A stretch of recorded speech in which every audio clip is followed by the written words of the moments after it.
Welcome to physics. Today I am going to talk about the scientific method. Actually, in the science, we have the different things, we treat things differently. So, one of the most popular method that's used in order to observe something experimentally, that is the scientific method.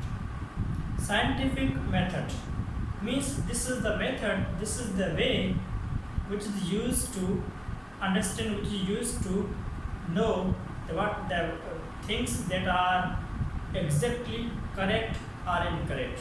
Means things are scientifically correct or incorrect. So we have that one method that is known as the scientific method, and scientific method is used to calculate the or used to find the search of the scientific truth. Now I have here used the term scientific truth. We have the different types of the truth. Suppose somebody tells you something that is correct, means this is also a truth. But this truth is not a scientific truth.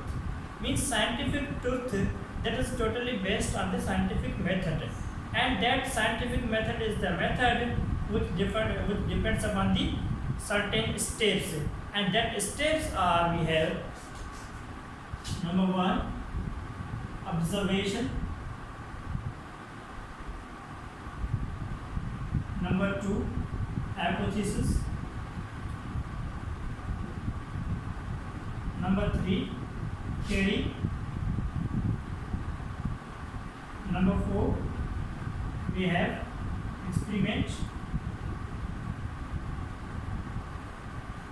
Number 5, law.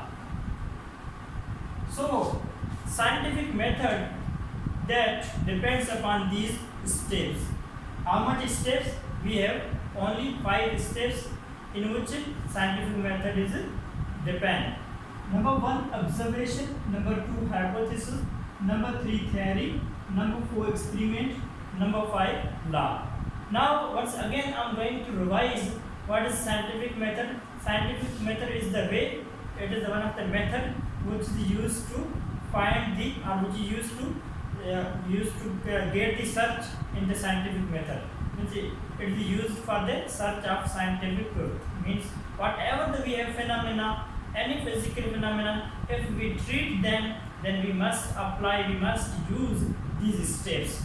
So suppose I have the physical phenomena. I am going to observe that physical phenomena, whether this physical phenomena exists in the nature, exists in the universe or not.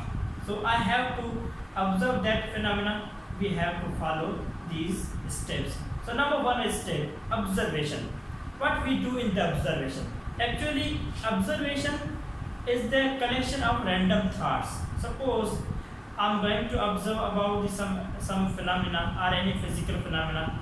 This physical phenomena on which I'm gathering, I'm collecting, I'm gathering different kinds of ideas that are in the random form. So in the observation, we collect information randomly.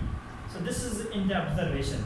So these all are the collectively are gathered observation or gathered ideas that make a second step, hypothesis. So these all are the random ideas or gathered information that we collect in the observation, that we make a notion that in the hypothesis.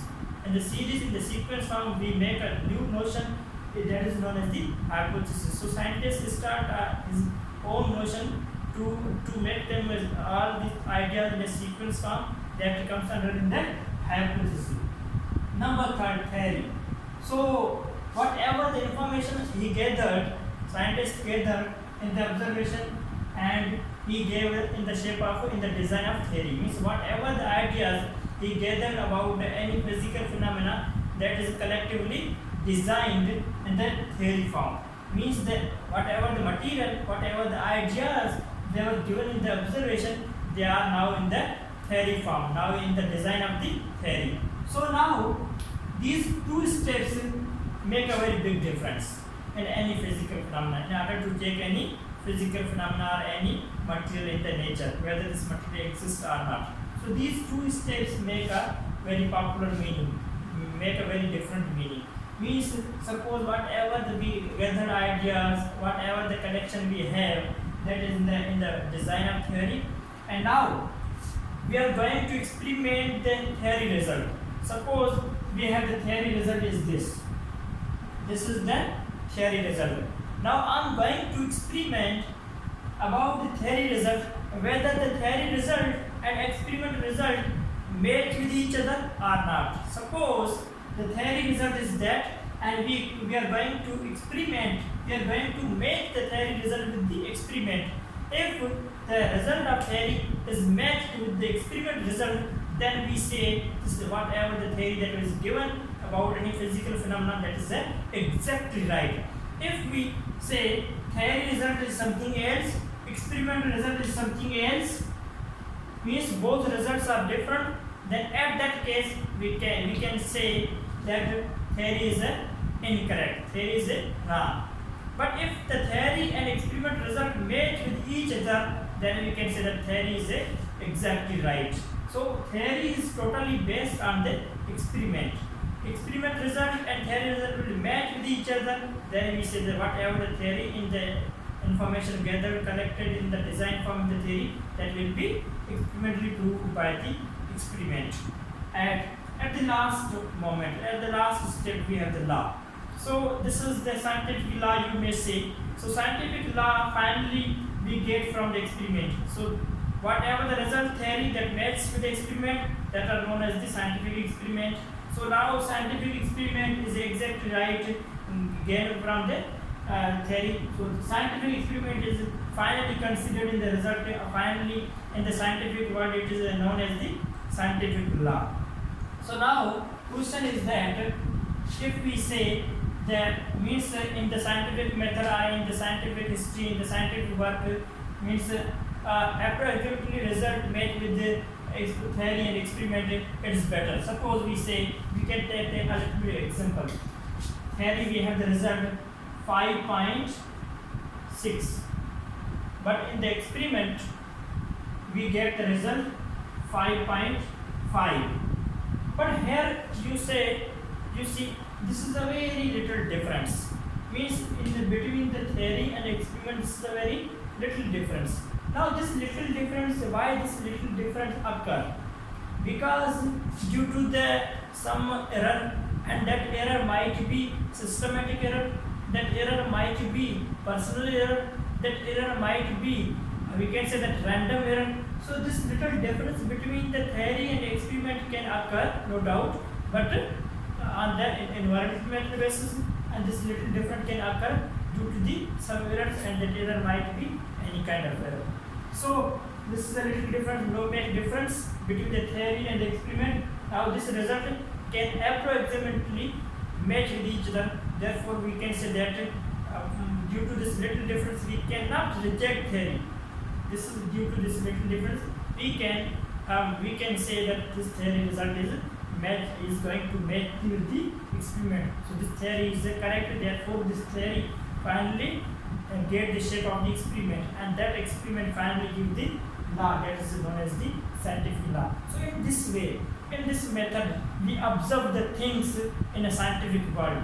So if we say different scientists give the different laws, different experiments, the two different observations are collected by the scientists. So this is the method on which we all do these all work, scientific work. Suppose I am going to give the example more in order to clear you properly that what the scientific method is in our normal life. Suppose a single hypothesis that was given by the Newton, that is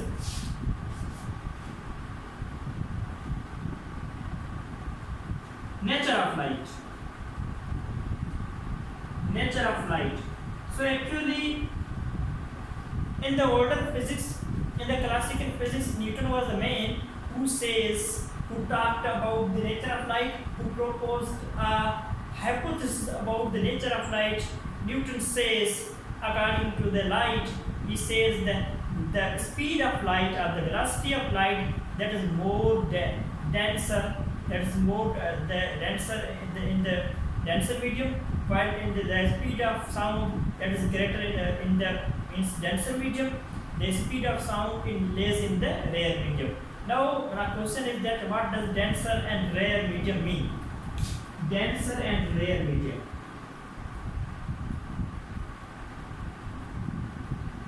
Rare medium.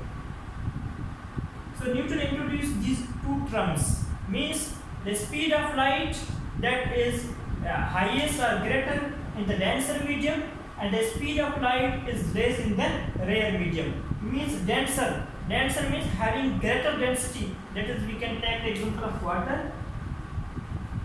Means water is denser.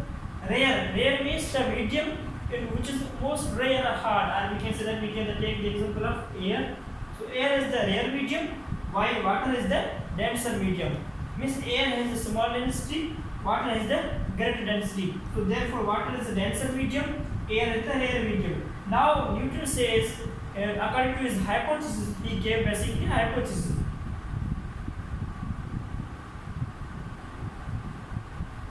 So his hypothesis proposed that he says the speed of light, or we can say the velocity of light, that is most in the greater form, or the speed of light is greater in the denser medium, means the speed of light greater in the water as compared to the rare medium. Means the speed of light is greater in the water in the denser medium as compared to the rare medium. So this was the little bit hypothesis of the Newton that about the nature of the light. He proposed the hypothesis, and finally that hypothesis got the theory shape, and that theory is considered or named as the Newton's theory of light, or corpuscular theory of light.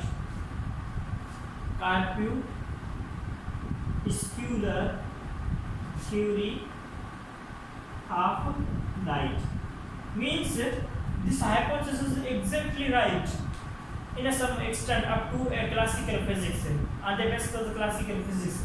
So now his hypothesis converted, he converted his hypothesis into theory, and that theory is known as the corpuscular theory of light. Corpuscular means very small particles of the light.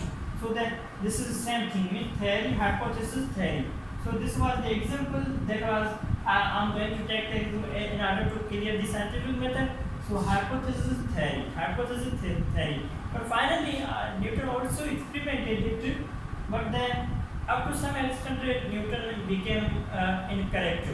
Means Newton's corpuscular theory of light just informs us that the nature of light is a particle. Means light behaves as a particle. Means light moves from one place to another place as a particle. Means light behaves as a particle. Light moves or flows in the form of the particle. Means light is a particle nature. So corpuscular means particles are very small particles. Therefore, Newton's corpuscular theory of light are followed by the two phenomena. That phenomena are reflection and refraction.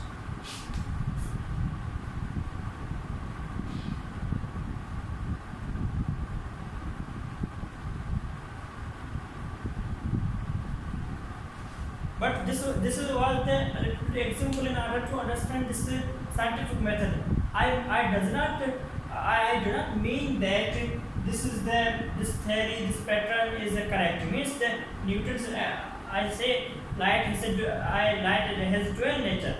Light has a dual nature.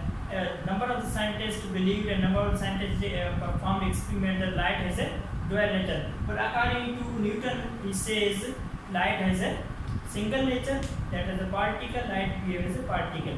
Therefore, he took two steps hypothesis theory. Therefore, I am going to take the example of the Newton. Otherwise, light has a dual nature in the modern science, modern physics. Light has a dual nature, and that was experimentally performed by the de Broglie and the division German experiment, etc. So, I mean today I am to understand, to teach you about the scientific method. And scientific method is a simply method which is used for the search of the scientific truth, and that scientific method which is used in most physics, chemistry, in any science. But the scientific method is based on the some steps. That steps are one by one I have mentioned, I have explained. So any question regarding the topic, regarding that class, you may ask.